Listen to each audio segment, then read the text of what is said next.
Yo, Shortbox Nation, this is Botter, and I'm here to tell you right now that con season starts early this year with the return of Northeast Florida's premier anime, comic book, and sci-fi event, Collective Con. That's right, Northeast Florida's largest pop culture convention returns for its 10th year on March 8th through the 10th at the Prime Osborne Center in Jacksonville, Florida. 10 years of Collective Con, they're pulling all the stops out to make sure this is a can't-miss event. And the guest list they got going, don't even get me started on the guest list. I mean, they've got A-list celebrity guests and voice actors from some of your favorite movies, anime, and video games like Elijah Wood and Sean Ashton, Ray Park, Trisha Helfer, Ross Marquand, Max Middleman, and Bo-Katan herself will be there, Katie Sackhoff. Tell me what other convention is giving you the opportunity to meet Frodo and Sam from Lord of the Rings, Darth Maul, and One Punch Man all under the same roof.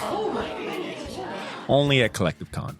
And if you're looking to get some of your favorite comics signed, or if you want to get an original sketch from some of the best comic artists in the world, well, you're in luck, because there'll be plenty of comic and creator guests there, like DC comic artist extraordinaire Clay Mann, Harvey Award-nominated illustrator John Taylor Christopher, Marvel and DC cover artist Chris Stevens, and acclaimed Star Wars author Timothy Zahn. They'll all be at Collective Con this year. And if you're looking to bring the family, or if you want to make a weekend out of it, you're in luck, because there'll be so much going on at Collective Con that weekend in the form of vendors, fan panels, video game tournaments, cosplay contests, after parties, and a bunch of fan events. You can purchase single and 3-day weekend passes now using the link in this episode's show notes, or by going to collectivecon.com to book your tickets and hotel.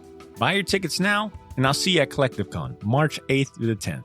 Now let's start the show. Ladies and gentlemen, I present to you Mr. Shortbox. Season 6. Yeah.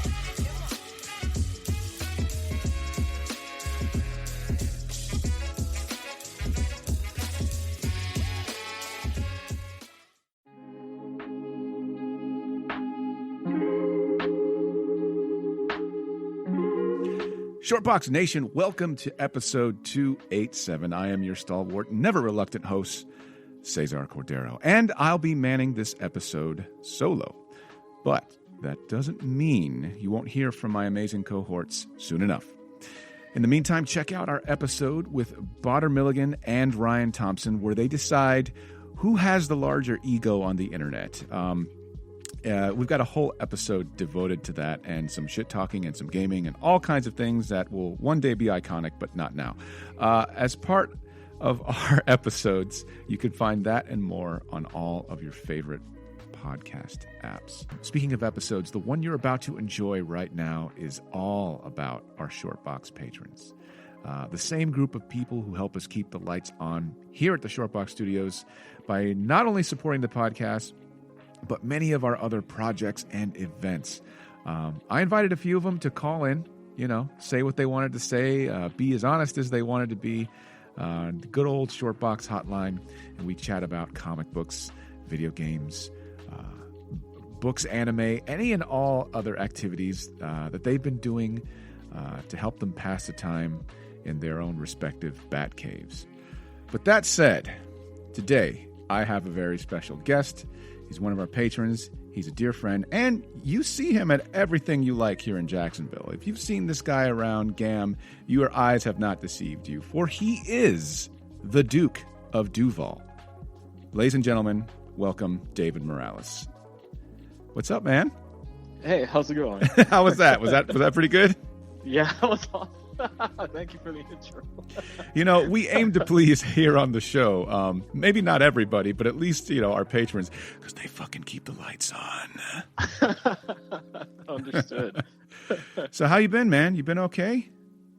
Surprisingly pretty good. I know some people are struggling with the quarantine, but I'm actually, it's kind of like a mini vacation for me. I'm good with it. That kind of seems to be more or less a large majority of individuals I've run into said that same sort of thing. Yeah. Well, that's good. Well, let's get down to brass tacks, man. We sent a questionnaire, and you answered it, and we're going to go over some of that stuff right now. So we basically wanted to know, what is it that you wanted to champion during this crazy time that we live in?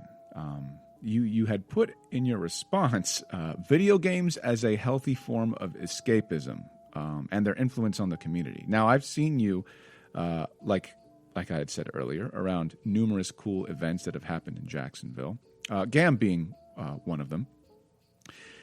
And video games as a healthy form of escapism. How is that healthy?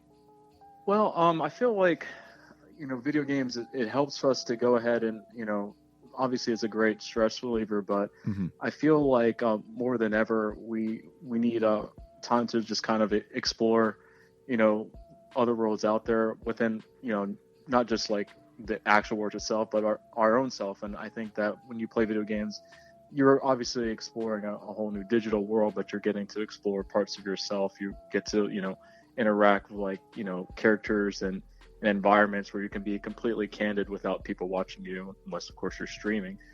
So it allows you to be able to be really you, that you aren't yourself in the real world, so to speak, sometimes. And I think it's a good way for people to kind of find themselves. And then the way that video games are set up nowadays with the community, set up with people being able to interact on forums and communities like GAM on our community page and our Facebook allows people to really, still stay connected with others. And, I think it's a good way to just kind of, decompress, but at the same time, kind of, find yourself in a way. That's cool. So what kind of video games specifically have you been geeking out on, man? Well, I think most people have played this as well, but Final Fantasy VII has been like really refreshing. That's a great word, refreshing. It has, and it's one of those things where it's like it's nostalgic, but at the same time it's still new. It's kind of like that retro, vibe that we've been seeing in a lot of things in art and fashion and in entertainment lately. So it's really good to see that. It brings you back to a time to simpler times, so to speak. And at the same time, it you're able to like still appreciate it because now you're going through the same experience with a lot of other people, and because thank God for the internet, you can share those experiences. So, right. Yeah, it's pretty neat. I've been playing that, and there's a game that going back to the whole like finding yourself type of thing. I've been playing Persona again. I still never finished it after so many years, and everyone's on Persona 5 Royale, and I'm just like, yeah, I'm just on regular Persona 5. I'm eventually gonna finish it. So that's been a lot of fun too. I feel like you're gonna have some time, buddy. Yeah, definitely. So, Animal Crossing, are you vibing with that? So yeah, I'm very late to the game. A lot of people have been playing that. I've actually been like more on the mobile side of things. One of my best friends, Daryl, had told me about it, and him and I are still very much working a lot. He runs, a retirement home for, those that are on, the elderly. And so with his schedule and with my schedule working as a realtor full time, like I'm constantly, if I'm not on the computer, I'm on the road still, even with the virus. So having a mobile game where I can actually play it and put it back, pick it back up after a long days of work, is really nice. I don't feel the pressure of the normal PlayStation network or the Switch network where everyone's like, hey, what you doing, and investing hours and hours. Nothing wrong with that. I personally don't have the time. So it's kind of a perfect happy medium for me. Sure. Does this whole, obviously understatement of the year, but like, this is a weird, freaky situation we're in. And I think because we've kind of been at home, I don't think it's been lost on us, but as Americans, we kind of tend to have a little bit of the ADD. This is still a big deal, Do you find that video games help you kind of alleviate any kind of that stress or looming fear? Oh, 100%. And that's kind of what I meant by escapism. I think it's not a little more dramatic than I meant it to come off. No. Looking back on it. But no, you're good. I think that's definitely true for a lot of people. And I was talking with my folks about this, and not to pass judgment on other people, but like I'm not really experiencing the cabin fever. But again, that's also because when I'm not working or in the office, I'm usually working from home. Okay. So for me, it wasn't as big of a transition, but I could see for a lot of people, being in the workplace, that's your 90% of your interaction outside of the weekend. So even just losing that, not even like talking about extracurriculars outside of work, but just the day to day, it's stressful not having that interaction with other people, that face to face. But I'm already used to that, so it's but I still enjoy it for just good old fashioned fun. Sure. So you're still showing homes, right? Oh yeah, still showing them. Do some virtual tours, and there's a couple of people that do still want to meet at houses, but the market's not it's not tanking or anything crazy like they say in the news. If anything, I mean rates are low, so that's my little plug for the day. Nice. That's subtle, David. Real subtle. Super subtle. Yeah, but it's one of those things too. I'm really grateful in this sense for the virus, because as I was actually getting ready for today's podcast, rushing from work, I was thinking about I've had a lot of downtime, and I feel like in the GAM community, as much as I'm involved, I feel like sometimes I personally am a little disconnected from some of our peers because I don't play as much games as I used to or as I want to, and now I feel like this is the time to reconnect with people, and I'm being able to do that, and it's nice to really come back full circle. And now I have a greater appreciation, for both sides of things, both the entertainment that we have at our hands, and also just having that connection, that genuine connection with people that I used to spend so much time with, but I don't because I'm always so busy. So this has been really nice. Yeah, this is kind of a weird sort of dichotomy, is that this is a horrible situation, but a lot of people are also kind of finding out where their values lie, and reevaluating that, and it's been somewhat of a positive thing in their lives. I saw that you're trying to learn other languages too. Yes. What? So I've had this little competition with a friend of mine who moved to Australia, and he's Is his name Jason Bourne? Yeah, right. No, that's his other alias. Okay, got it. Yeah, we'll just cut that off the podcast. I didn't say anything. But Oscar's been learning Chinese, and I am not quite as ambitious. So what I've been trying to learn ever since I got back from my trip last year is trying to learn Japanese, because I do enjoy the language and the culture, and not to weeb out too much, but it's something that I'm genuinely interested in, and I do have friends over there. So cool. It's something that I'd like to, when this whole virus thing settles down, I'm hoping we have cure vaccine, by the end of the year, because that's when I'm going back. So I've been studying that, and I'm trying to relearn my Spanish, because my Spanish is terrible. I'm there with you, buddy. Yeah, I'm a there struggle, with you. man. And I'll try and talk with somebody in Spanish, and what comes out is, sumimasen, eigo ga wakarimasu ka? Yeah, it's completely different. Yep. Yeah, it's my Spanish is good enough where I usually understand people when they're talking, but for the part that tells you how to open your mouth and make words back, yeah, that part's not working so fast. So you'll get it, dude. You'll get it. Yeah. Dang, man. Well, it's good to hear your voice, man. I look forward to a time when all of this is kind of behind us, but we still kind of hold on to those values that we learned while we were in quarantine, and maybe we can meet up and high five when all this is done. Definitely looking forward to it. Yeah, brother. Well, I want to tell you, you did a great job. This. I could not tell that this was something that you were nervous about. You did awesome. I've been nervous. I've literally been sweating the whole time. Get out of here. Yeah, I'm super nervous. I feel like compared to what I have to follow Ryan. As much as I joke about Ryan, that was a tough act to follow. Is he though? Is he a tough act to follow? I mean, okay, sure. He's got suns out, guns out, arms that don't quit. But when it comes down to it, the personality of a dead squid, honestly, let's just be real. Let's be honest.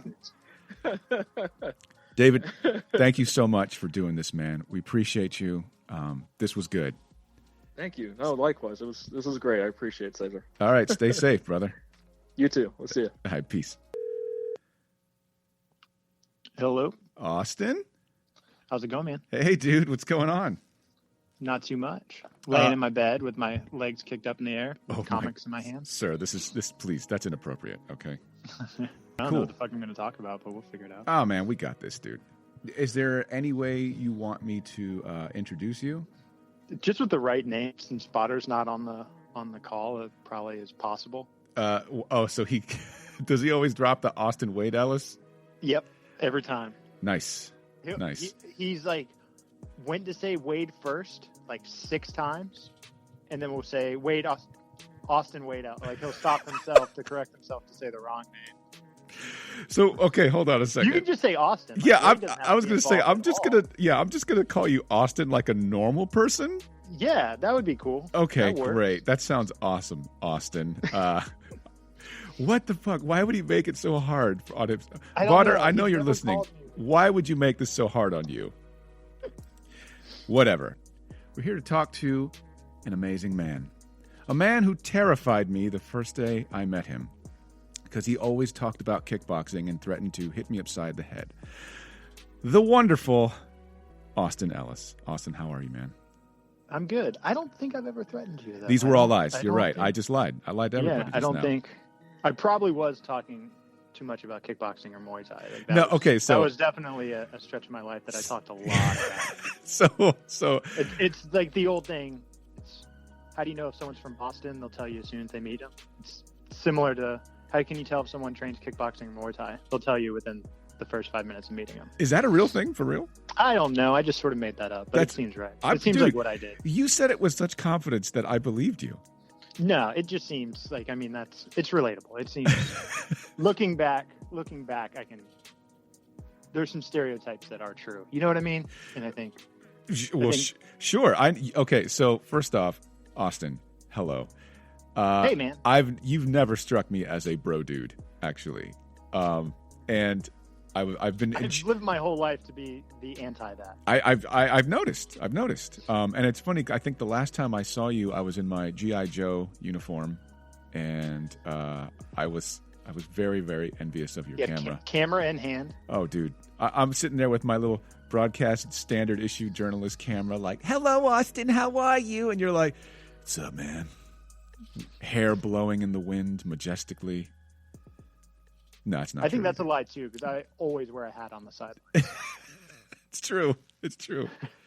So we sent you a questionnaire, and you answered it. We got your answers here, and we're just going to go down the list, right? So first you mailed me a Scantron. It was weird. It was weird. I had to fill it out and send it back. There's really no way. Unless you Christmas treated. I had to find a pencil. I didn't have any number 2 pencils readily available. No one does anymore, I don't think. Yeah. All right. So what have you been up to, man? Champion season. You know how it works. What have you been championing? Some of these I'm looking at and I'm like, I don't know what the fuck this is. What is this? Yeah. So I've done a deep dive on this, this UK publisher called Nobrow. Okay. So that's been the majority of what I've been reading, specifically a book called The New Ghost, which is essentially about a new ghost trying to figure out how to fit in a world of ghosts. It's a real short story. It's it's made out of the same materials like the Marvel Treasury Edition, that like flexi softcover stuff. Oh. Where it's like somewhere between a hardcover and a softcover. It's like a thick softcover book. Sure. But it's real nice. It's only like 20 some odd pages, but it was a great, beautiful story. I've read Nightlights by Lorena Alvarez, which was an incredible story about a girl that loves to draw and some of her drawings coming to life, and has a little bit of a horror tinge to it. Oh man, that scratches every itch. It's absolutely beautiful. It's like probably for late elementary school, like middle school, like not quite young adult, like just below sort of young adult readers. You know what I mean? Sure. Middle grade, I guess, would be what this is called. But it's absolutely stunning. It's a beautiful book. And then I've read The King of Birds, which is the first volume of the Gummayun Tales. Okay, that was the one I was kind of like, I have no idea. That one confused me the most.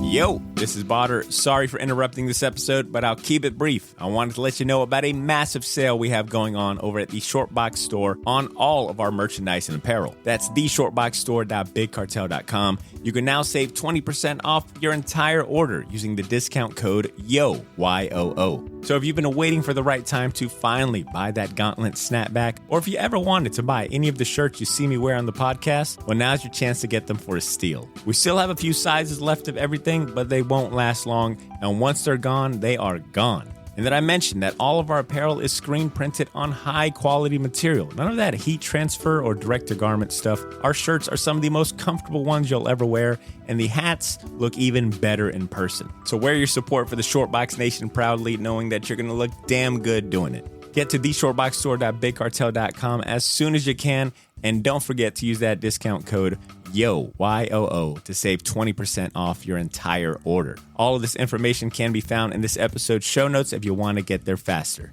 Thanks for not pressing fast forward. Now back to the show.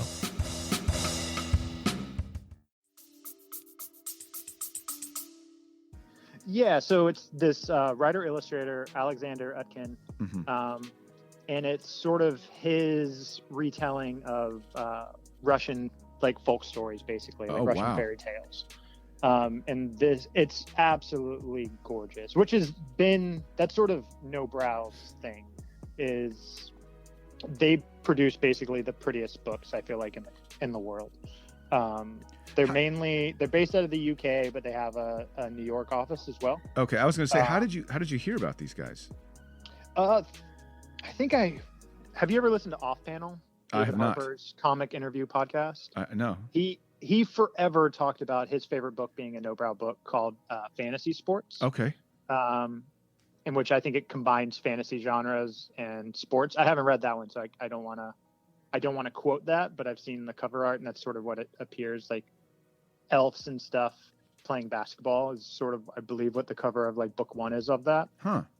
But they're just like a super design centric company. Like every book I'm holding in my hands right now is completely gorgeous. The King of Birds has like a linen wrap spine and then a spot varnish cover. And the illustrators that they use have a super heavy design background. So me being a designer by trade, right, it's everything's pretty understated with them. Just real minimal line use, vibrant colors, and but just incredible storytelling at the same time. They do a lot of slice of life stuff. They do a lot of sort of like mythological stuff, and this King of Birds, the Gummy Tales, is definitely in the more mythological side. It's about the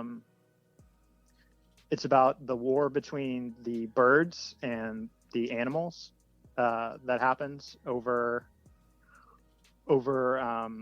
essentially an apple. So going back to the Garden of Eden, sure, even if you will, yeah. And then a merchant healing the King of the Birds back to health, and then the King of Birds basically taking him on a journey to reap his reward for helping him over the years.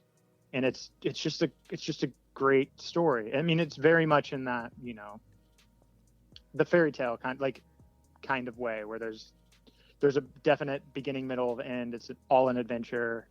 There's happiness, there's sadness, but it's all that you would tell it was clearly made as bedtime stories for kids as they were growing up in Russia, but it's illustrated beautifully. It looks like it's done with a crayon, but very highbrow at the same time. It's super, super interesting. It's unlike just about anything else that you'll read. Wow, and then the last book from No Brow, and I'm still currently reading this. It's a longer one. I believe it's 330 something pages. Woo! And I'm 250 pages into it, but it's a mix of both prose and comics. And it's called Americana and the Act of Getting Over It. Is about an Irish boy who grows up sort of worshiping America, and he even comes and he loves America, loves comic books, loves American culture. It's a story about him hiking the Pacific Coast Trail. So if you're from the East Coast, you're probably familiar with the Appalachian Trail. Well, the Pacific Coast Trail runs from Mexico to Canada. And he had never hiked a day in his life and just sort of moved from Ireland, couldn't get visas any other way. So got basically the hiker's visa to be able to travel the whole West Coast of the United States.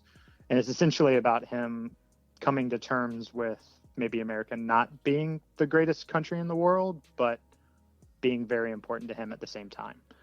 So he's a gay dude, and he finds out about the Orlando shooting and those kind of things while he's on there. So he sees the best and worst of America while he's on this hike. And it's a very interesting sort of look into both the physical geographical elements of America and sort of the psychological stuff that goes with it. But it's a very understated illustrated style. It's literally just lines and spot color halftones. Damn, dude, you're selling this, man. You're really selling this. It's a truly incredible book. It's the writer artist name is Luke Healy. He moved to America in college to study basically comics, and I think this was his second published work, like truly published work, and it was by No Brow, which is based out of UK, like I've said 500 times so far. But it's great. I mean, the reason I heard one of the guys on the 11 O'Clock Comics podcast talking about this book, and I had to pick it up because it seems I'm always looking for comics that can get my friends that are not into comics to read comics. Sure. And I have about 8 friends that I know that would be interested in the subjects of this book. So it was one of those ones where I was like, okay, well, this could be someone's breaking in point. Right. Yeah. It's always, I always feel like I've caught like a ginormous fish, like after I've like convinced somebody that it's like, but it's a fish that they can enjoy too, like it's not like just self-aggrandizing. Like, I knew you'd like it. It's like, now we can talk about it. Yeah. I mean, it's 100% selfish on my end because I want more people that I can talk about this shit that I love so much with. Sure. But yeah, man, it's been there's been a lot of No Brow on my nightstand during this last couple weeks. Let me ask you this, man. Has this weird, I guess, the state of being that we're in right now, has that kind of forced you to reevaluate your values? Not necessarily. As far as like prioritizing your time. A little bit. I mean, I'm still working. I'm lucky to be able to work remotely for my job. So thank God for that. Other than the much slower internet, it's basically the same. I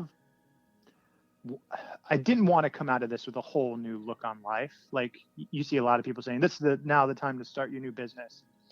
To me, that wasn't the case. Like sure. I wasn't listening to too many motivational people with all these things. But a couple of things that I did do is I tried to find outdoor stuff, just stuff that's not inside that I can start focusing on. So for me, I was trying to just find a workout routine, but no gyms are open. So right. I was like, well, what the hell can I do? So I just started training for a marathon that doesn't exist. There's no marathon at the end of it, but I'm in week 4 of training for 26.2 miles, and in 14 more weeks, I'll be able to run 26 miles, and I hadn't ran in 3 years before I started. So I guess that's one sort of maybe look on life change that's happened, is I've forced myself to go through something that I normally would hate just to get to the other end. That's cool, dude. That's freaking awesome. Yeah, I saw that you put. It's funny because your answer for how have you stayed busy during the quarantine is so underwhelming. Like you just put running, and it's like, nah, you just told me you were training for a marathon that didn't exist, brother. That's more than just running. Well, I just needed something. Like Peloton was doing that free 90-day trial, and I was like, well, I don't want to do that. I don't want to do that. I don't want to do that. And it's like, there's this marathon course. I hate running. Let me try this. There's nothing better for your mental health than to overcome something that you hate. Sure. Like to get through to the other end of something that you hate. I've always hated running. Even when I was fighting, I would like skip my road work. I was about to say the road work is the tough part.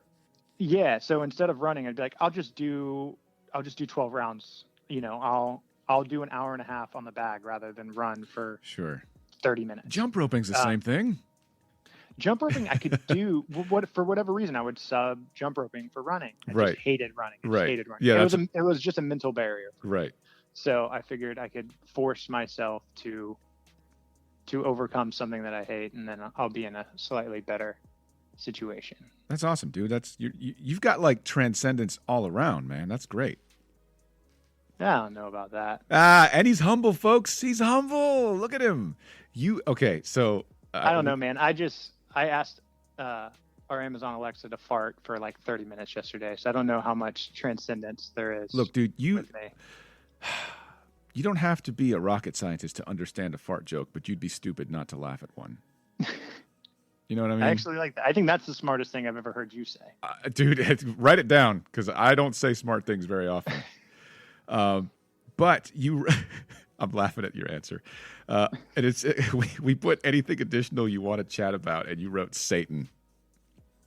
Is that? I had nothing else to put. I mean, oh man, he's got a bad. I've been reading a lot of Constantine.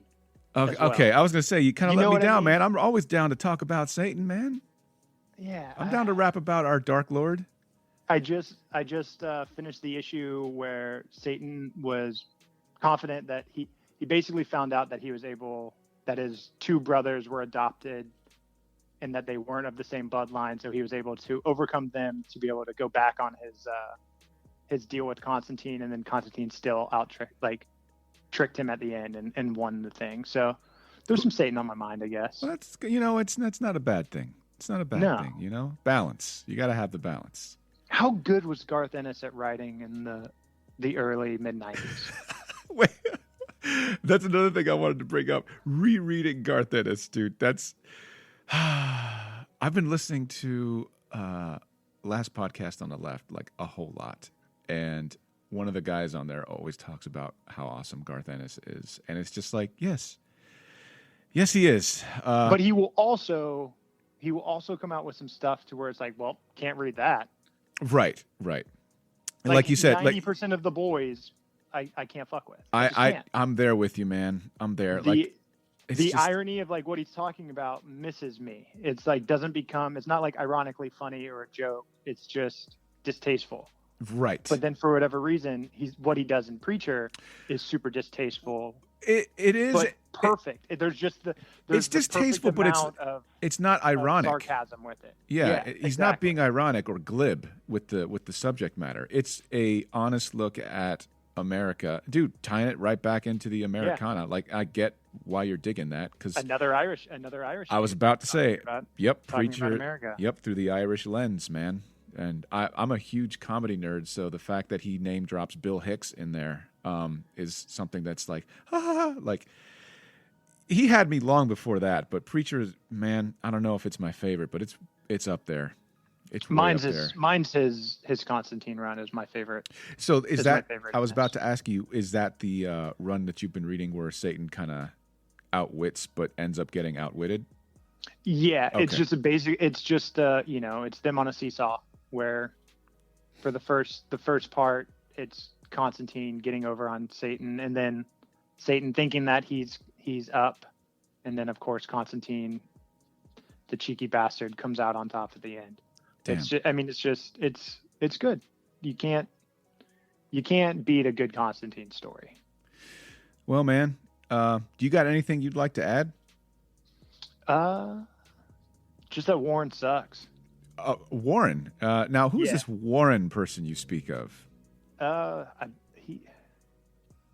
He's just obsessed with some yellow things. Yeah. Wow. Yeah. Okay. He really loves the color yellow. It's funny. He's the next guy I'm talking to, so this is a perfect segue. Yeah. Dude, thanks, man. Thank you for doing this. Honestly. No problem, man. Shout out to my wife who's having a baby in about 12 weeks. Are you serious? Yeah. Holy shit, man! Congratulations. We hit 26 weeks. Oh it's my! a hell of a time to. Oh my God! To be going through a pregnancy. That is crazy. Wow, man. Do you feel weird? It's like you're reading all these heavy books. It's like you're going to be a dad. They're not as heavy as they seem, but like I've got a nice collection of Dr. Seuss stuff that I have an excuse to read, not being a weirdo now. That's great, man. Damn. Yeah. So I have another reason to collect more books. Oh God. Is your wife cool with that? I had to purge some of the others. Yeah, that's kind of how it is in our house too. Yeah. I just got more books come in. You got one bookshelf. You got to make it work. Yeah, I secretly got like a bunch of like Bendis Daredevil hardback omnibuses, and no one else knows but me. And I know she's gonna look and be like, "You just fucked up." Bud. Where did those come from? I'll be like, "Oh, girl, they happen."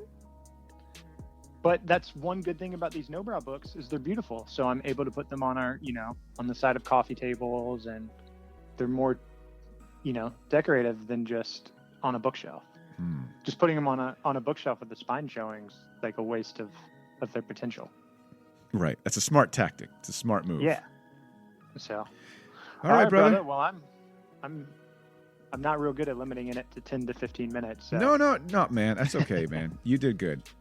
I appreciate it, man. And stay safe as always. All right, brother. Look forward to high-fiving in person one day. Sure. All right, Austin. Take care. Later. Bye.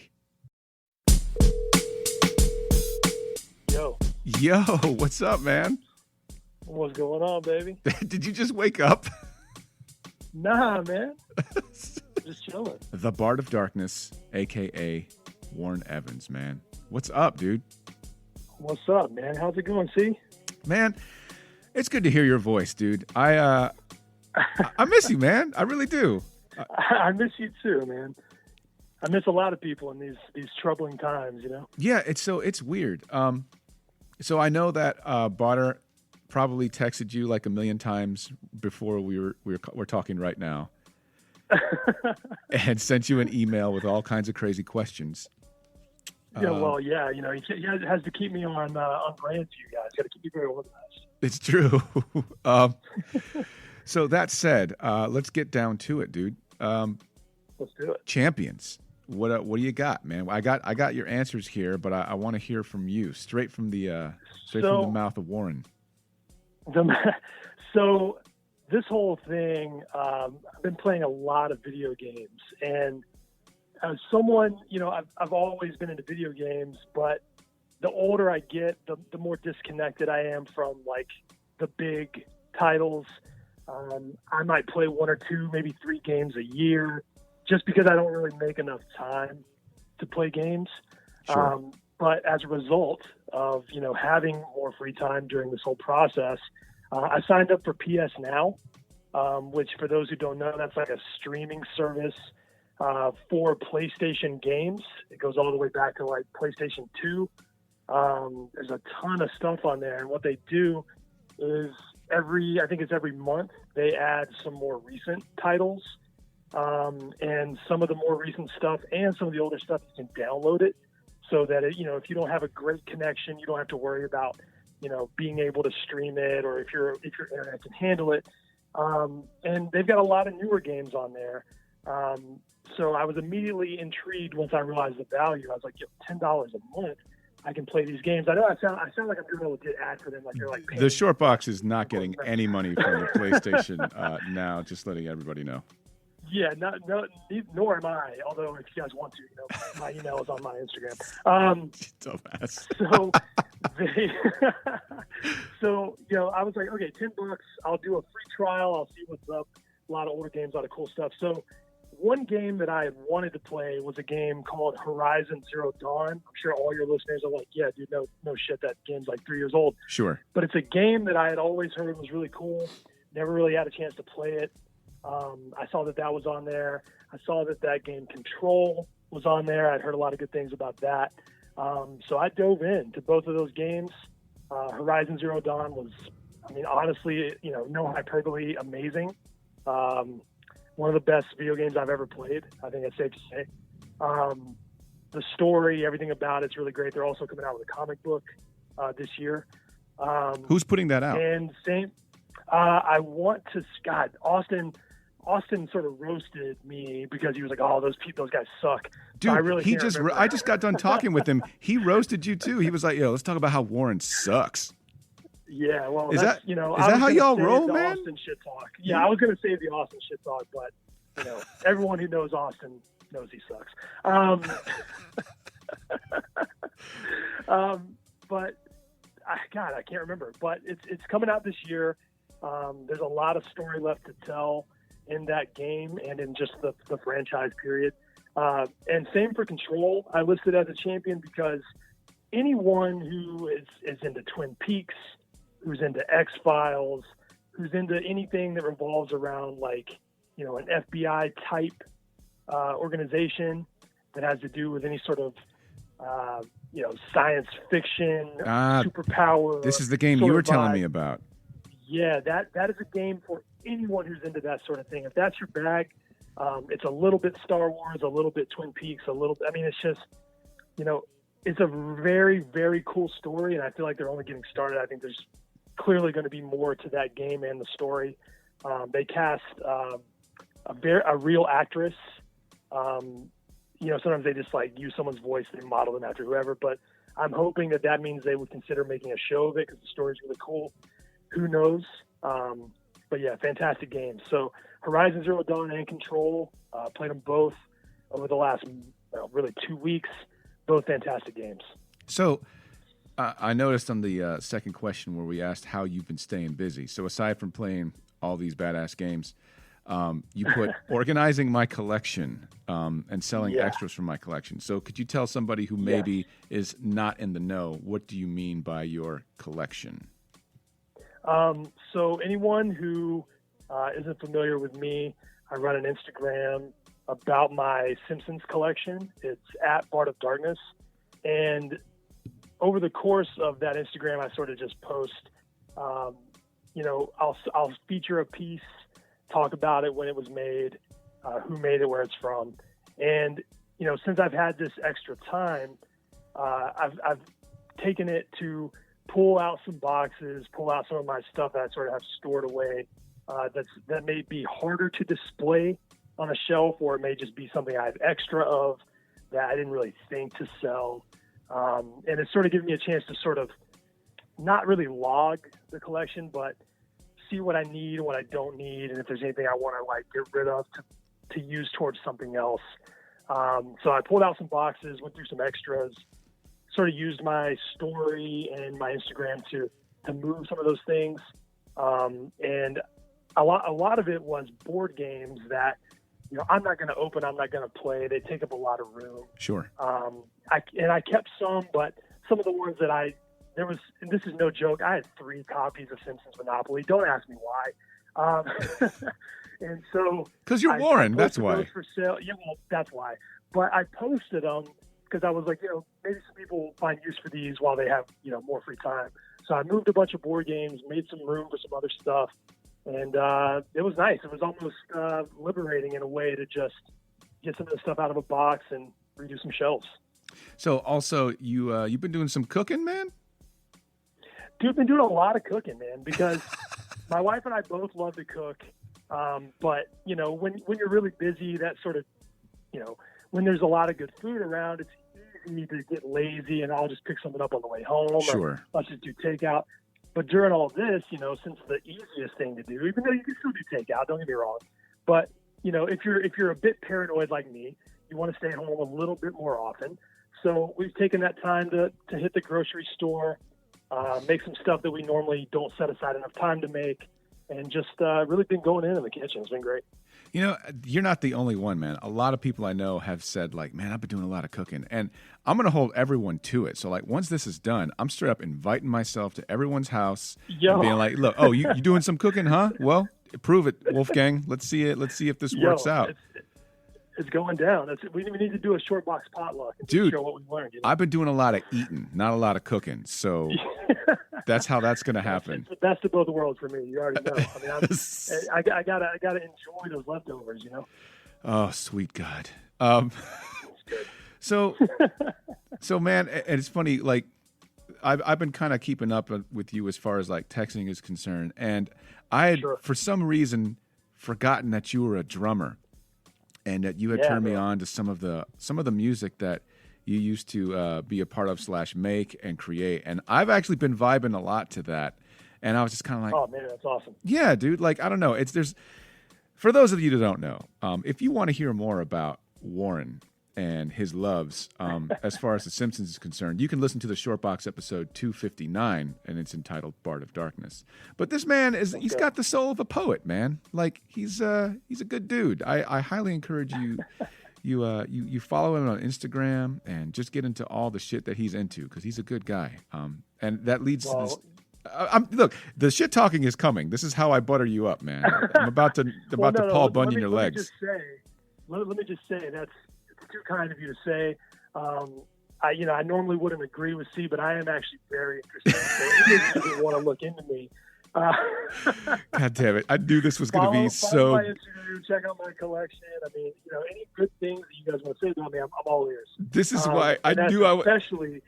Hold on, Bonner and I were talking, and it's like, Warren's going to be the easiest one out of all of these guys because he is. If there's anyone that loves talking about Warren, is Warren, and I think that's probably why you and Bonner are such close friends because nobody likes talking more about Bonner than Bonner. That's true, but also anytime I get a compliment from you, I mean, you can take that to the bank. I mean, that's like you can trade that in for cash. Jesus Christ! So I mean, I'm leaning into that compliment anytime I get it from C. Lean into it, man. You know why? Because so we asked the last question where it was like anything additional you want to chat about, and what you put was, and I quote, "Staying level-headed, creative, positive, easy to fall into a slump and lose yourself in the hysteria as far as constant news coverage, etc., etc." Yeah. I mean, it's true. You're 100% right. I think. I mean, it's weird because, I made the joke that I'm a bit paranoid, so I've stayed home even more, and I don't even really consider that paranoid. At the end of the day, none of us really know how serious any of this is. We're all just going off the words of a bunch of different people that really want your attention. They want your ears. Right. For someone like me, that generally means that I'm going to assume the worst and just try to, take care of myself, my wife, my family, right, and my cats. Your cute little kitties. Yeah. Yeah. We're going to stay safe, so I'm going to assume the worst and just take things real easy. Now, you have people out there that, they're prone to think stuff is not, things are not real, or this is all blown out of proportion. There's an agenda. Sure. That stuff could all be true. But the more you lean into the hysteria, the more you follow the news, the more you hang on every word during something like this, you'll just drive yourself nuts, man. So I just tell people you got to stay positive, focus on the facts, take care of yourself, stay safe, listen to the advice. Don't be an idiot, but you just can't obsess over it. Or if you're like me, when obsessing is no problem, you'll just drive yourself insane. So you just can't do it, man. That is 100% good advice. I think that it's something that afflicts a lot of people that are creative. And of course, I lump you in that category, that the mind is creative in every aspect of the word, right? So like people that are really artsy and that can make music and think outside the box, and they got that beautiful aspect of the creative nature. But the other side of it is that when they're not doing that, the mind tends to be creative about being anxious and finding new ways to be worryful. Like I'm definitely in that boat. That's me to a T, man. Yeah, I can totally relate to that. And the idea that, hey, just focus on being positive and staying creative in the positive sense. That's awesome advice, dude. I'm 100% on board with that. Well, and I say that, because that is, like you just mentioned, that's so much of how I react to things, or it's easy for me to get wrapped up into a thing. And, 2020 has not been going anyone's way, really. And I'm sure there's more bad stuff on the horizon. So I think at the end of the day, if we can just, inspire anyone to be positive or just pass on any sort of positivity to anyone, then that's what we got to try to do. I mean, I miss my friends horribly. I would love to go hang out with them right now. Sure. But until I feel totally confident that that's a good idea, I mean, I just don't think anyone knows enough to be worth. I don't think anyone knows well enough to know if it's a risk or not. So I think we should all just, keep our heads level, stay positive, like I said, and try to pass that on to everyone else. Right. Better to be safe and responsible. Sure. Yeah. It's Damn, true, dude. man. Well, that's good, man. Well, it's good to hear from you, man. Honestly, I mean that. I think we're good, unless you got anything else to add, dude. No, not really, man. It's always great to talk to you. Thanks, bro. It's always good to check in on you guys and see how you're doing. I'm glad you guys are safe. I really want to thank you guys for keeping the content moving during something like this, because I know it's a bit more challenging. It's not always easy. It is. Everything is uncertain, and any little bit of normalcy that we can get our hands on always feels good. So, shout out to you guys, anyone who's tried to just keep things moving during this weird time. And I'm not gonna end on some sappy like we'll get through this note, because everyone says that. But if you guys if people just believe that this will be okay because they are focusing on themselves, then it really will be. So let's make it happen. Cool, man. Just no truer words have been said, at least in the last 5 minutes. Well, thanks, awesome, Warren. Dude. I appreciate you, man. I really do. This was good. Yo. And stay safe, man. We'll high five in Absolutely. the future. Yo, we will, and I'll talk to you guys real soon. All right, my man. Here we go. I have a man on the line right now who is talented. He is charming. He is very tall, and I think that plays into why he loves kaiju so much, because he is one. The wonderful Corey Torgeson. What's up, man? Hey, see, how's it going? How'd you like that? That was great. I do what I can. How you been, buddy? You been okay? Doing all right. Keeping as busy as possible during this downtime. Yeah.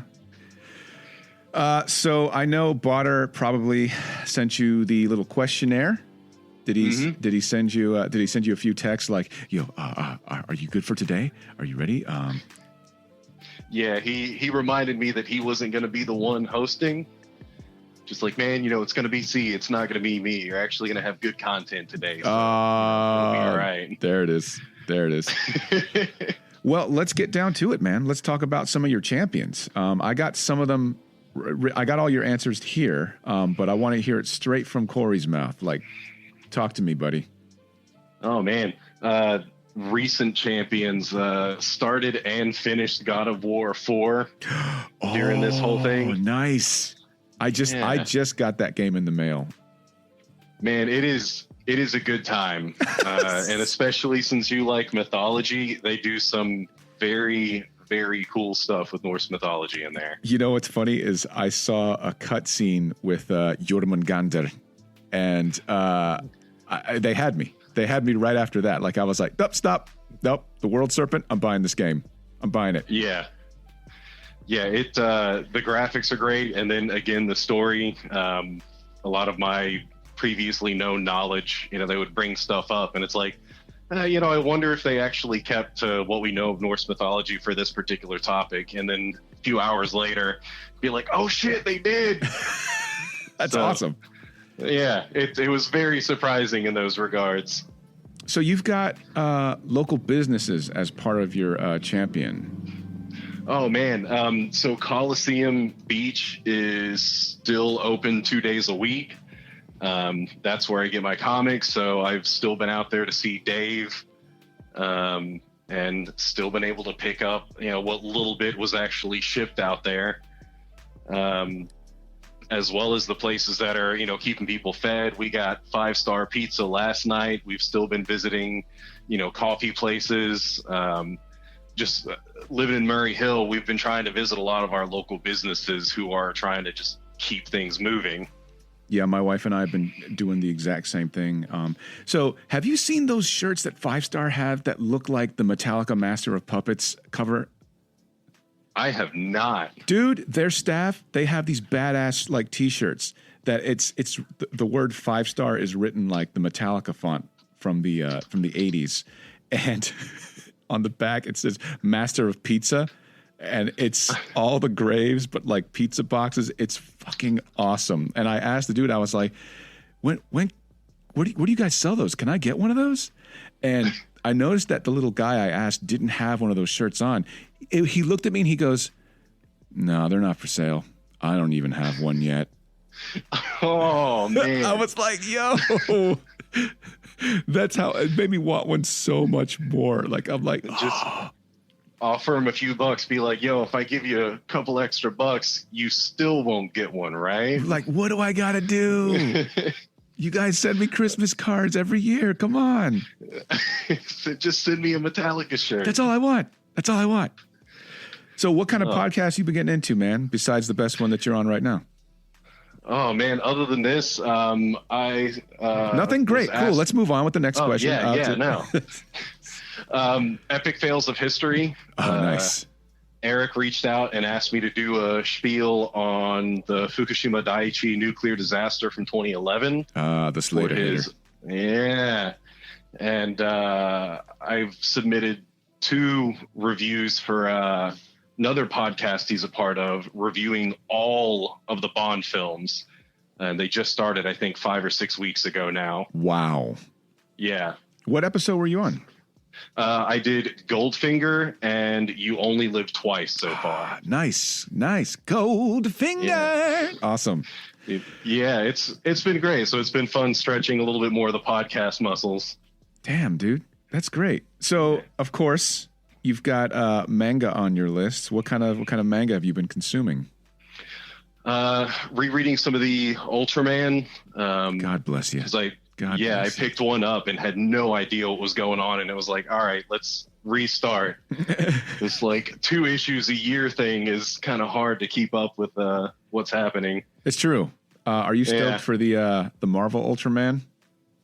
Oh man, I told Dave, I was like, get me every copy that you can get your hands on, and what you can't, I will get the variant issue. I want every variant that ever existed. Like it's that one time when they officially announced it. Like, yeah, Marvel's getting Ultraman. It's like, oh man, my wallet is gonna hate me so much. What is it about Ultraman you like so much, dude? It's just fun. It was inventive. I'm a huge fan for special effects, like old school special effects. Oh yeah, Super Raya. Yeah, and that just the tiny cities. Several of the series are just genuinely good. I do still think the original one was mostly done on drugs, because it is wild. Like towards the end, it gets some really weird episodes, but it's wholehearted, it's fun, and it is just visually striking for something out of the 60s. I mean, and they always keep that. You said it, man. The 60s. I mean, that kind of explains everything. Yeah. So Ultraman is it's fun. It's near and dear. I'm a big fan of Godzilla, and again, it comes down to visual effects, cool costumes, and fun for all ages. So you also put books. What kind of books you been getting into? Let's see. What did I recently read? I did finish 2001: A Space Odyssey, which I told you about. Yeah, buddy.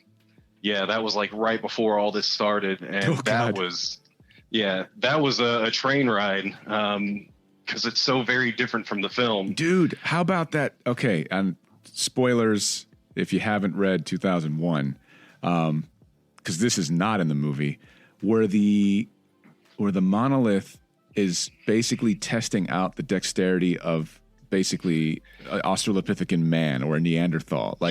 And they just almost like, against their will, force them, okay, lift your hand up. Simon says, make your fingers wiggle, God. I think that would have made for a great, if they redid 2001, someone should redo 2001. Jesus, yes. But take the other side that you didn't see in the film. Like, instead of making it artsy, take the horror aspects and make a film out of that. Yes. Yeah, because there's a whole lot of kind of alien stuff. Oh, invasive. People stuck on a ship and betrayal and all kinds of stuff. Badass. So what else besides 2001? Right now I'm rereading, I finished the Ultraman essays, Astro Boy essays. Nice. Which one of the guys who worked with Osamu Tezuka wrote a book about, the cultural influence of Astro Boy, obviously primarily in Japan, but as well as like what it did worldwide, why Astro Boy was such a prominent figure. And I found out I owned another book by him and bought a third book by the same author, strictly on how robots changed Japan, like just their idea. What do you mean? I haven't read it yet, so I don't know what all he goes into, but it's just so Astro Boy being a good example of instead of machines being evil, because in World War II, machines were what brought about the downfall of Japan, America just having that next level superiority in technology. Tezuka always preached machinery and technology can be good. He was the guy who dreamed of having flying cars, atomic powered flying cars in the 60s and 70s. Damn. One of those people that it's like, no, everything's going to be better. Like, so stuff like that just had a huge influence on the Japanese, where it's like, no, okay, like robots can be good, technology can be good. He was just that prominent figure pushing forward from a kind of a nerdy corner. That's awesome, man. I had no idea. Yeah. I didn't know he that was like a peek into his brain. Yeah. Well, he was he had to directly deal with the war. Sure. Was forced out of school and into essentially slave labor for, supplying the military, and the place that he worked at was bombed. So, he was like in his teens and got to see piles of corpses everywhere. Woo! So, yeah. And then he went on to make super positive stuff. That's awesome.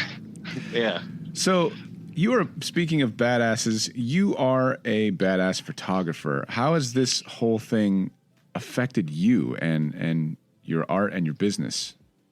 So it has severely slowed down, obviously, big things like weddings. Sure. But I have done a few more like professional head shoots recently, because now that companies have a lot of downtime, they realize they now have the time for headshots. And real estate, though maybe not as crazy, has still been going. So I've been able to get out there and do that. And a couple of small family shoots. Most people seem to be staying inside and doing their own thing. But most of my job requires that I stay about 10 feet away from anyone anyways. So, yeah. That's funny. Yeah. Yeah. It's very rare that I ever actually need to come in contact with a client other than shaking hands. So, it's been easy to still do some things here and there. But yeah, it's not horrible. I'm not going to complain. It's not the end of the world. Everything will pick back up, hopefully. Yeah. There's that positivity, right? Yeah. It's good to hear from you, man. I got to say, I've been kind of like testing the limits of my hermit sanity, and that line is a wavering. Oh man, I've spent many a year doing the hermitude thing. I've told everyone I've gotten in more trouble now because it's unlimited. There is that less pressure from having to do shoots so frequently, that now it's like I'm reading more. I'm writing some stuff. I'm reviewing some stuff. There's been a lot of tiny things. Even what are those little metal earth? Have you seen those? What? Metal earth, little things that you can build. So metal earth, they have these sheets of like thin metal that you build into things. Yes, and there's tabs, and you can make sort of 3D models. Yes, so I've been working on a spinner from Blade Runner 2049. Oh no! It's too bad you won't finish. But then again, who does? I'm sorry, I couldn't help it. So, are you getting into D&D any? Oh man, yeah. So Kia, whom you know, of course, and her boyfriend, a couple of months ago, they brought up wanting to do a campaign, and then when all this started, schedules opened up. So 5 weeks ago, this next Monday will be our 5th session. We started D&D, and this will be like my first real playthrough of D&D. Nice. Never done it before. Well, how long do you guys play normally? About 4 hours. Perfect. Yeah. Perfect. It goes by a lot quicker than I thought it would. Right. What are you guys playing an actual pre-made module, or is this a homebrew game? We're doing Curse of Strahd. Oh God, yes, I have that. Yeah. Nice. It is ruthless. Yeah, that sounds. Dude, those even the original Ravenloft game, to my memory, to my 7th grade memory, was pretty ruthless. What character are you playing as? I am playing a. If you don't mind my asking. Oh no, it's everyone else in the campaign knows it. I am a Drow Way of the Shadow monk. Wow. Okay. Yeah. Nice. So I've got that. I can see everything. I figured the campaign would be helpful to have, dark vision. So now I have superior dark vision. And I'm a ninja. So it's just hopping in and out of shadows. And I'm level 3. So now I get like 3 attacks in 1 attack turn. Just like real life. Yeah. Do you like it? I mean, are you having fun with it? Oh, yeah. It's a lot of fun. Like the first 2 sessions were kind of weird, and you're also stuck in a very tight house, so there wasn't a whole lot that you could do. But we've had some fun little skirmishes so far inside and now outside the starting house. So it's fun to figure out, how to teamwork with other people, what to say, what to do.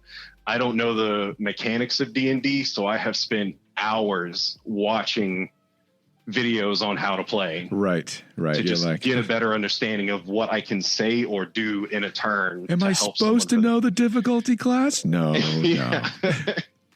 What's the monster's HP? Just tell me. Just tell me. That's cool, man. I'm happy for you. That's awesome. I'm actually trying to do a homebrew game myself, so it's proving a little difficult because some of our guys are trying to be responsible and, not really be in contact with each other. So we're trying to see how we can do it via Zoom or whatnot. That D&D itch, once it hits you get creative. I think before we even started, did you know about the Alien RPG? No. Okay. So, a company who's made a couple of well-known tabletop RPGs came out with Alien from the franchise. Oh God. And a friend of mine hadn't heard about it. So I was like, okay, cool. Let me just go send them the link to it. Big mistake. I go there and they're like, the big notice in the front. They're like, look, COVID-19 is affecting everything right now. So we will give you an additional $50 off of our like big ass box set. If you buy it, the only thing is that we cannot guarantee when it ships. So I was like, oh, damn it. I bought the whole like it's normally like $180 set of everything. They had cut it down to $150 and then they cut it down to $100. And that's literally like 2 of their books. So I have an art book, the shield, like 2 books, dice, all kinds of stuff coming in eventually. So when that does come in, I will let you know. Please, dude. Yes. Oh my God. Yeah. Oh my God. The Bill Paxton jokes will be aplenty. Absolutely. It won't be game over, man. There it is. Damn, dude. Well, I gotta say, man, it's good to hear your voice, man. It's good to catch up with you, and I gotta say thanks for doing this. Yeah, man. Thanks for I really appreciate that you guys are doing this, letting other people have a little bit of history in Shortbox.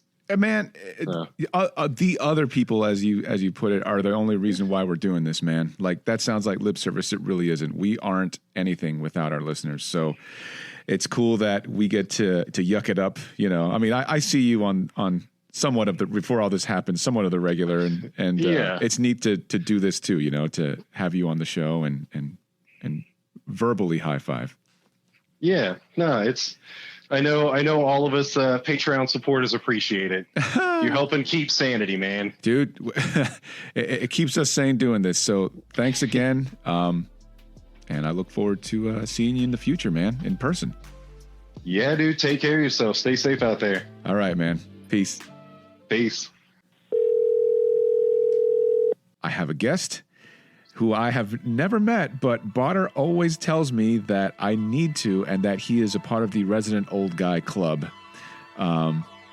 If not in age, in tastes. Ladies and gentlemen, it is my pleasure to introduce you, and apparently myself, to Blake. I don't know how to say your last name. I want to say Simone, but I'm assuming it's Simone? It's Simone, yeah. Yeah, all right. Blake. Yeah. What's up, man? Shortened when they got off the boat. I like it. Not much, man. Just living the life of unemployment and COVID distancing. Damn, man. And I just moved. So. Oh, shit. I'm honestly, this is long overdue because, first off, let me say thank you because Botter said that. Am I wrong in assuming that those posters were for me and not for him? Yeah, they're for you. Yes. So for anyone listening, Blake sent a couple badass horror posters. One of them a Nightmare on Elm Street poster, and the other one being John Carpenter's Halloween. Thank you. You're welcome. So there's been a lot of hype about you, man. Like every time I come over to Botter's house, I'll see something that you've either recommended or maybe just straight up sent to him, where it's just like, yo, I've been telling you about Dave Stevens for years, and all of a sudden you have a Rocketeer book. Where'd you get this? And he's like, oh yeah, man, Blake sent it. And I'm just like, you son of a bitch. You've been friend cheating with me? Yeah, I'm sorry. If anything, man, it's made me want to talk with you even more. So let's get down to brass tacks. Okay. We sent you a few questions, one of them being, what is it that you wanted to champion as far as, comics, movies, video games, whatever you want? Now's your time to shine. 2000 AD is, how did they put it? The greatest comic in the universe, as 2000 AD will put it. It's a sci-fi anthology magazine, so it's not just limited to sci-fi. There's lots of horror and fantasy that's twisted in there, but it's the English comic publisher.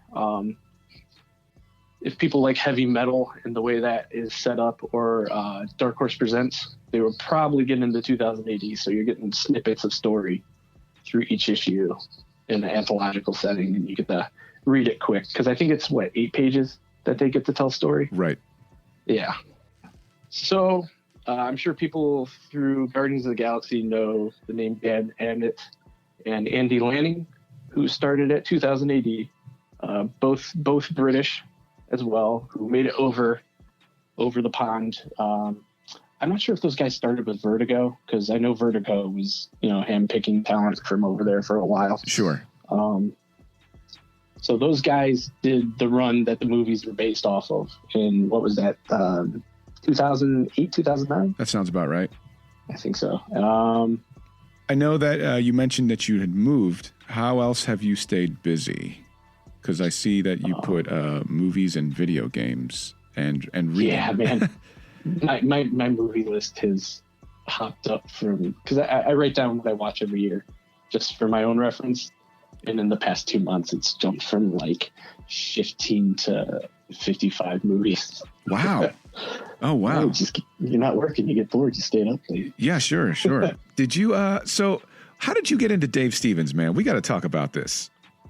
So Dave Stevens, honestly, The Rocketeer is one of those things I saw as a kid, as a movie. Yeah. And it was one of those things I was like, oh, it's a comic.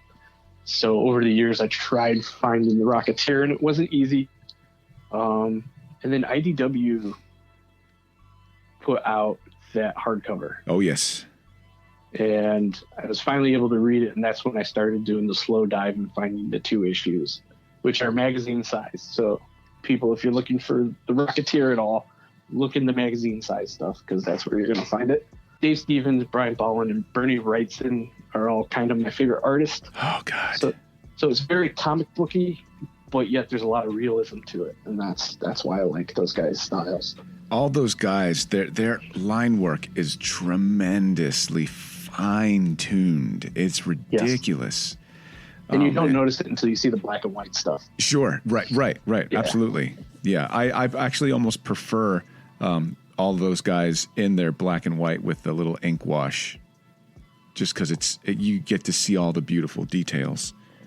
The 2000 AD, because that was the whole point of what we were going to talk about. But no, The Rocketeer is one of my favorite books. And one reason I like a lot of stuff, obviously Judge Dredd's 40 years in the story, but I like a lot of stuff that's very isolated. So I like shorter run stuff because you can just read it and it's done. Where superheroes, it's reboots after reboots after reboots, and it's years and years of continuity. It's just so hard to keep up with anymore. So you just brought up continuity. Isn't there years and years of continuity in Judge Dredd? Yes, I brought that up. I said, obviously, Judge Dredd has 40 years of story. Sure. And the thing is Judge Dredd's never been rebooted. He's aged as the story has gone. So if you're trying to find continuity with Judge Dredd, anything you read, the timeline that they tell you that it fits in. It's not like, oh, I'm reading this Marvel story and, oh, it's been rebooted, so that story doesn't matter anymore. All the Judge Dredd story stuff, it matters. So would you say that you're more or less attached to this sort of thing as a result of like lasting stakes, basically? Do stakes matter to you? Yeah, I'd say for me to really attach myself to something, I think stakes do matter. But then again, I don't know. You guys know, I told Otter not to judge me. I am a Deadpool fan. I have been since I was a kid. So I guess the stakes don't matter there. But. I was going to say, I was like, and out the window. Yeah, out the window. No, but I mean, the reason why Judge Dredd takes up most of my top shelf is because that story, it's continuity that matters and the stakes are high. So. Yeah, well, and also, like, it's had a rotating door of really cool artists and writers that have had their hand at the character without compromising those stakes. Yeah, I agree with you on that one. A lot of people tried to sit down and really keep true to what John Wagner really put out there with Carlos Escalera. So I think a lot of those writers, like we said, like Dan Abbott's written some Judge Dredd, and I know those guys really, hold that as a high standard of their writing. So they really look at it as a holy grail writing. Because, I mean, I can look at my shelf. That's great. That's great. Here, let me just look at my shelf full of Judge Dredd comics. Well, I mean, like, there's the Garth Ennis stuff. He even wrote some Judge Dredd. There's a lot of people who've touched it because, I mean, it's 40 years. It's like Batman, but cooler. Oh, shit. Oh, shit. The gauntlet has been thrown down.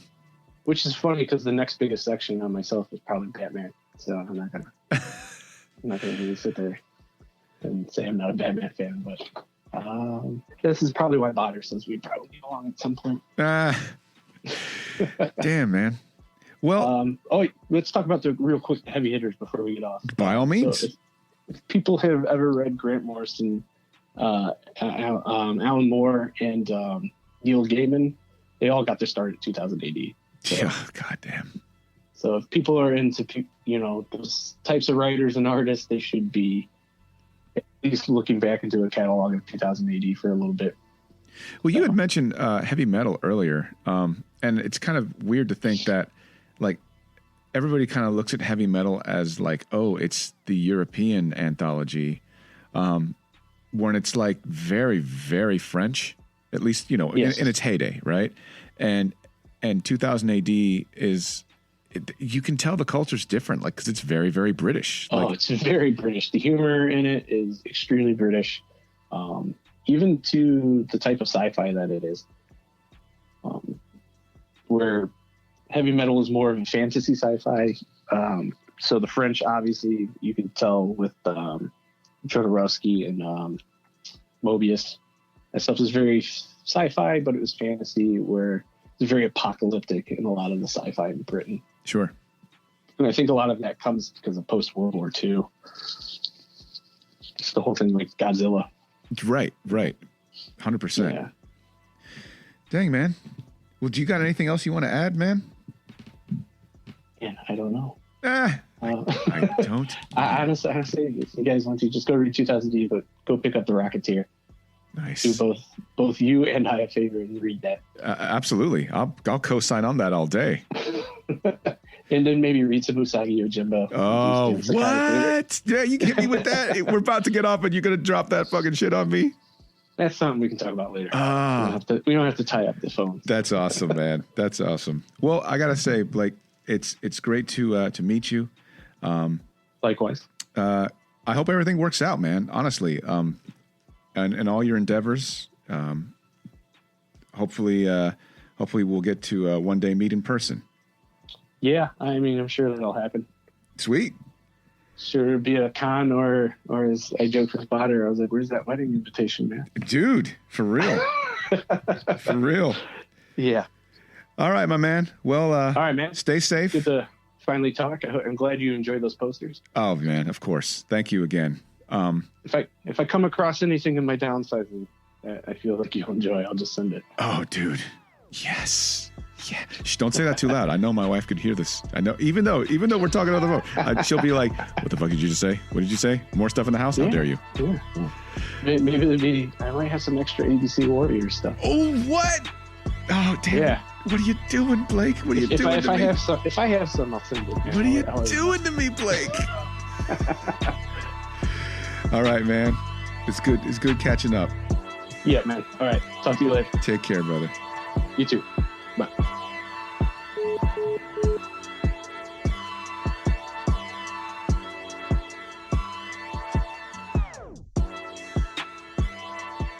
I'm going to wrap up this episode by thanking our listeners, first and foremost, for tuning in this week. And give a big shout out to all of our callers that joined us today. And if you're interested in participating in our next Shortbox Hotline episode, or you just want to access more Shortbox content, like bonus episodes and merchandise, check out our Patreon page.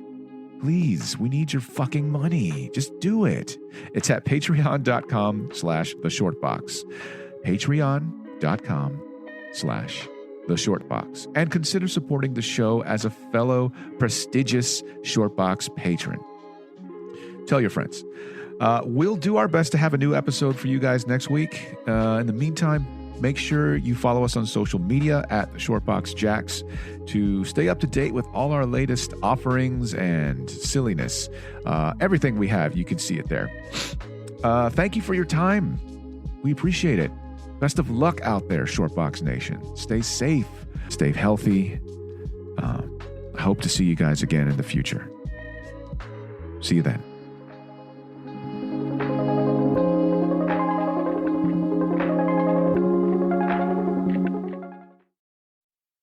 Yo, what happened to peace? Peace.